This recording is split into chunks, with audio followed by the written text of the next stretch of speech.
Yeah, hi, Paul Sheehan here at Yarra Golf.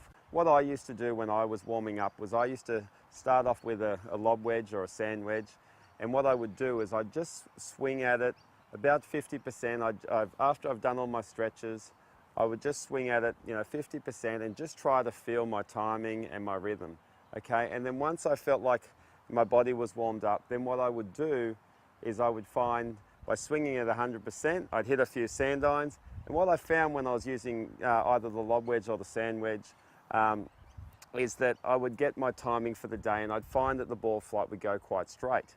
So what I would use is I'd use that as a reference for what I would do through every club, once I worked down the clubs into the driver.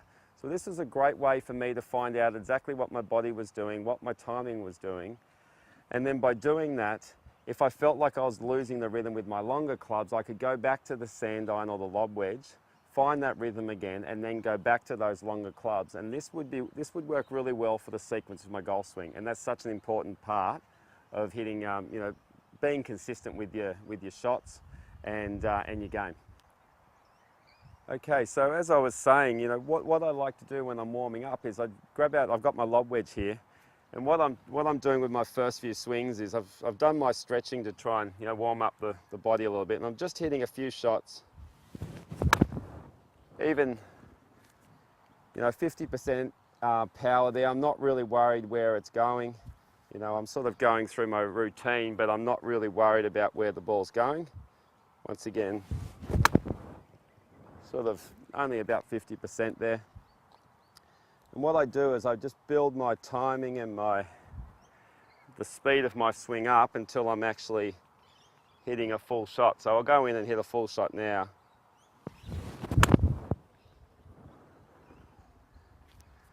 Okay. Once again, I'm not too concerned where it's going. I'm not worrying about a target or anything like that. But what I'm doing now is I'm actually finding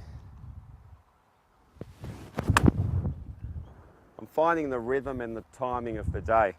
And as I said, when I've been coaching, I see a lot of people go to their 5 iron, their 7 iron and start hitting at full power and so on. But what I'd like to see is them build their timing up, build their rhythm up, get warmed up, use your sand iron, and that's a great reference for what your timing, what your swing needs to feel like during the day, like the sequence of it, and really be aware what the body's doing.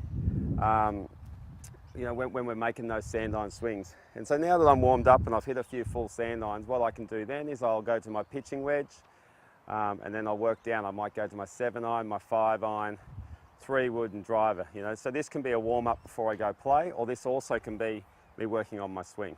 Now what I've got is I've got my 7 iron here, so I'm trying to make the same swing as I was with the full sand irons. But what I am trying to do is I'm still being aware of what the sand iron swing or the lob wedge swing felt like, okay? So this is what creates my timing and my sequence for the day. Okay, so I'll go and hit a couple of 7 irons now.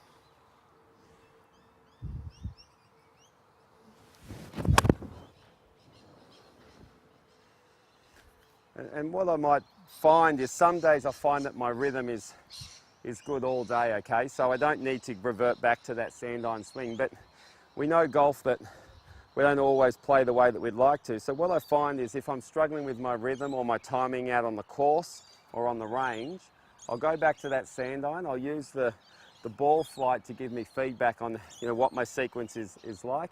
If the ball flight's flying nice and straight, then I know I can start going back to the longer clubs. If it's not, what I'll do is I'll hit a few more sand irons until I find that ball flight, what I'm after, or that timing or that sequence. And then once again, I go back through the longer clubs, and this gives me a great feel for the day and what my swing needs to be feeling like.